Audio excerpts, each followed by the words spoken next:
It's my privilege to introduce my friend, a fellow district governor. He's from District 7670 down in the western part of North Carolina. He's the one that got me involved with the wheelchair project. He is retired from the Army in the Army Reserve. He lives down in Marion, and he is enthusiastic, and some of you have heard him speak at PETS last year about the wheelchair project and how it really affects the lives of many, many people. So Frank Dean, would you please come forward? Okay. Thank you.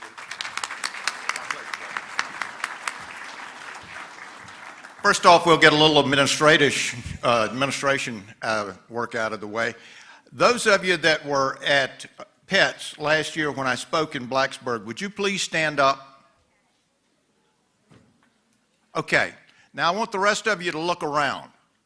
If these people doze off during my presentation, don't bother to wake them. They've heard 70% of what I have to say.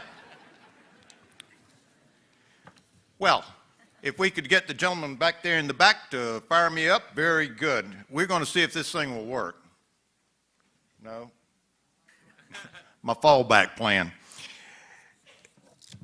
I want you to listen to this. My name is Gabriel. I'm 8 years old. I used to go around on the floor, but now that I have a wheelchair, I don't have to anymore. Thank you for my wheelchair. Let me tell you how all this got started. Let's go that. Okay.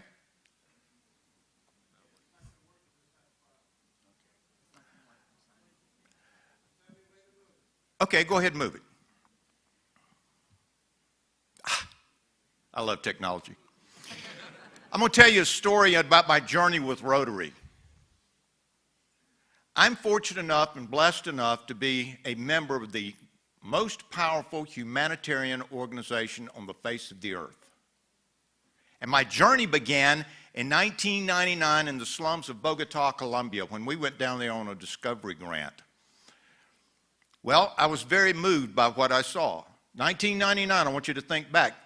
Bogota and Colombia in general is not a nice place to be. We had an armed guard with us at all times. We never took the same route twice, which is normal security procedure in a hostile environment. But I was moved. Now there's a great book out there, it's called When God Winks, and it talks about the subject of coincidence. Well, I want to tell you about a coincidence. I was an assistant governor, and the incoming district governor, I did not want to go to his installation. I was going to have to drive 2 hours to an evening meeting. I finally said, okay, Frank, you accepted the job, suck up and drive on. So I'm sitting beside the gentleman that was district governor the year I was president of the Marion Rotary Club. And Bill, we had the outgoing governor, wheelchairs was his passion. This was when we were first getting started up. We raised more money than any other district in the world for wheelchairs, enough for 2 containers. Now, when I talk about a container, that's 280 wheelchairs.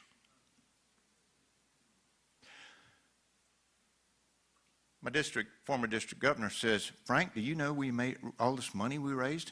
We've got a problem. We have enough money for 2 containers of wheelchairs.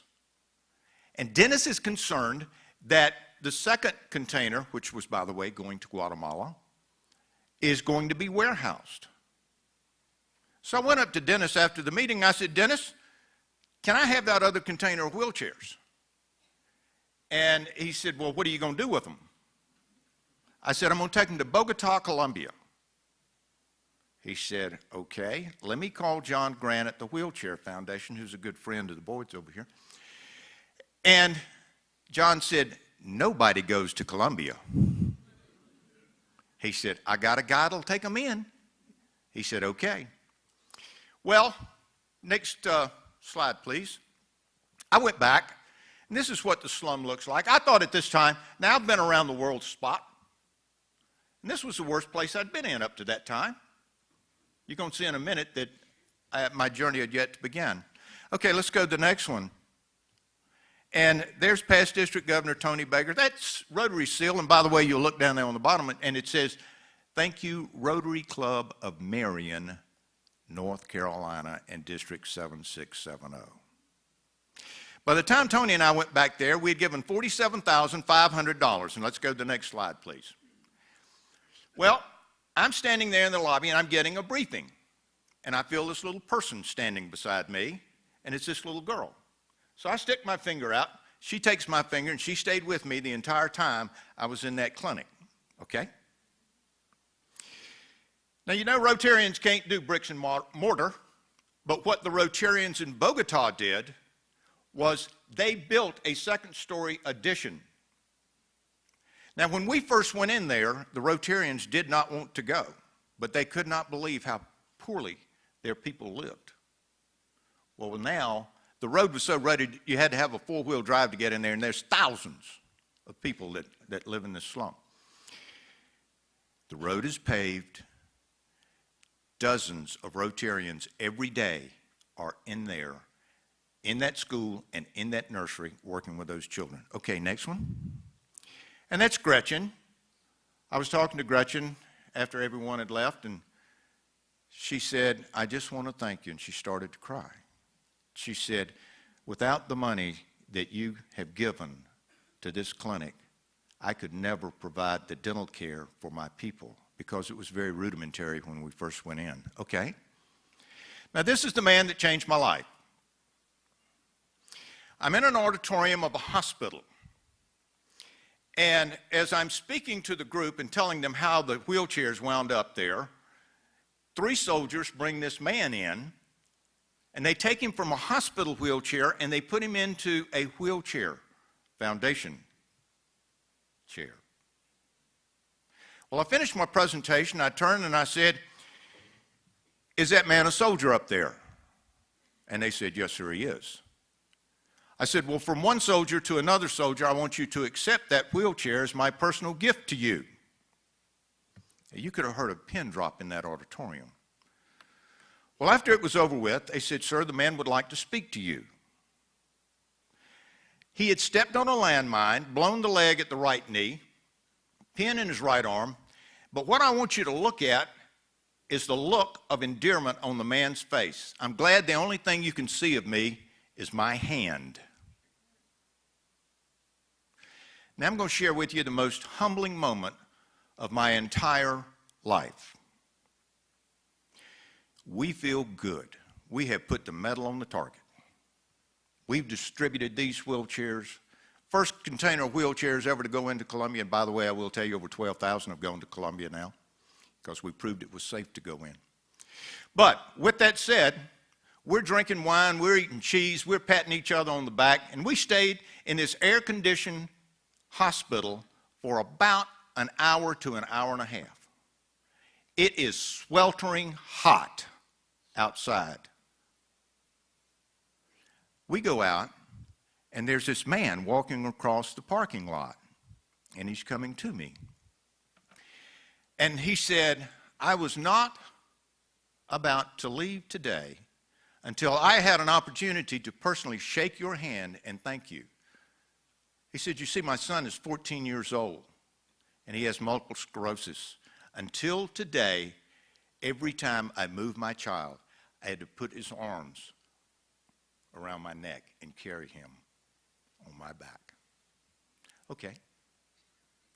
Now, this is a very difficult picture to look at. This is in Managua, Nicaragua. Look at the faces on the man and the little girl. Let's go to the next picture, please. Now I want you to look at the expression on their face. You did that. All right, let's go to the next one.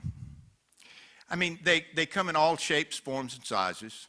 They arrive crawling. They arrive on crutches. But you're making a difference. Okay, next one. Now, we go to dinner that night. We feel really good. We're drinking. We're eating. We're just having a great time. And this young lady, about 35, comes up to me and she said, "May I speak to you personally?" I said, "Yes, ma'am." We go over to the side. She said, I know you're supposed to sightsee tomorrow. Said, will you please go inside the Managua City trash dump? We have an estimated 11,000 people that live in there, and there is no water and sewer. The Managua City trash dump is approximately 3 square miles of nothing except burning, smoldering trash. Next slide, please. That is the nicest house inside the Managua City trash dump. Okay, next one, please. For those of you that don't know, those are vultures. We're riding through the dump, and we come upon this man, this woman, and 2 little girls. And they're sifting through the trash to try to find something so that they can sell. Well, I get out of the truck, I get ready to take the picture, and then I look. And no further than from the man to Ron are 3 vultures sitting on a stump directly in line with the 4 of them. It was so bad, I could not take the picture. But that picture is forever burned in my brain and that smell in my nostrils. Next picture, please. This is in Medellin, Colombia. You gave 100 specially modified wheelchairs to children that suffer with spina bifida. Up until this time, I did not know what spina bifida actually was. Okay, next one. Now, this is inside of a gym in Chinandega, Nicaragua. Now, I have a standing rule. Never let them see you cry. If you're going to cry, you get up and you leave the room. We're standing there, and the lady that's the missionary that's putting this thing together for us is the lady holding the microphone. They sang, "How Great Thou Art" in Spanish, and I broke my own rule. Next one, please. I gave some drops to children in Jaipur, India for polio. Okay. You gave this child a cleft palate operation. Next one. And in India, you provided the books, the papers, and the pencils. But I want to stop just a minute because, unfortunately, either it's a good trait or it's not a good trait, but I don't ever use notes. But there's a story I want to tell you. Remember the young lady that I told you was the attorney in Managua? She said, I have given up my career as an attorney to help the children from the dump. That school where you did the distribution today, she said, I go there 5 days a week to help those children. She said, Rotary provides the books, the papers, the pencils, the volunteers for those children. And she said, now I want to tell you why I gave up my career. She said they did an expo on the children from the dump. And the reporter was interviewing this little girl. She was about 7 years old. She was dirty, filthy, stunk, never seen a dentist, hair matted, dress torn, holes in her shoes. And the reporter says to her, what do you want to be when you grow up? And she said, I want to be like you. He said, you want to be a reporter? She said, no. I want to live in a house that has running water and a bathroom. Okay, next slide. In Manila, you gave a man with no hands and no feet a wheelchair. But what I want you to pay attention to is look at the little boy behind the man over his right shoulder, because the little boy can now push his daddy in that wheelchair. Next one, please. Yeah, this boy's never walked his first step, but he's got mobility now. Next one. And this one is there at the city dump. It's called Smoky Mountain, and it's just a mountain of nothing but trash, and the same kind of people. Folks, I want you to look at that canal. It is black as this jacket I have on. Children were swimming in that canal the day that Glenda and I were there. really touched her because she was looking at some of these huts, and there were one slit in the hut, and there were three little sets of eyes looking out. Let's go to the next one.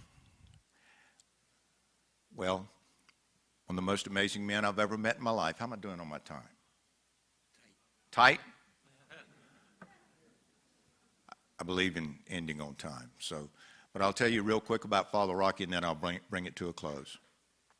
Father Rocky spoke at the Montreal International Convention.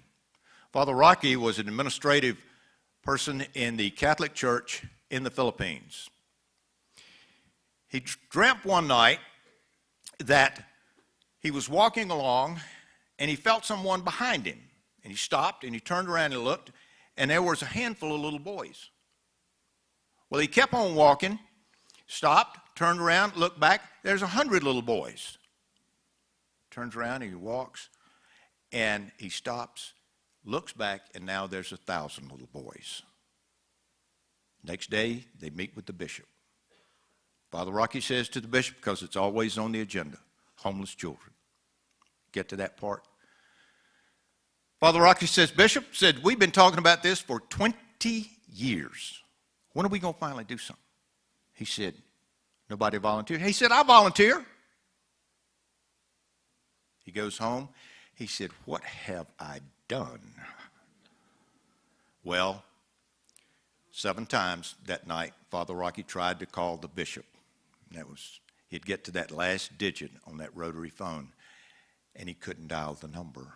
Today, he runs one of the most magnificent operations for boys and girls in the Philippines. The only way you get into Father Rocky's school, and by the way, this little girl was a prostitute 3 weeks prior. He changed her life. What we're doing in this organization, and I am so excited for you and those of you that are going next week, I will tell you, it will change your life. You'll just be amazed what a wheelchair can do. I appreciate the opportunity that you've given to me to come and speak to you today. Thank you.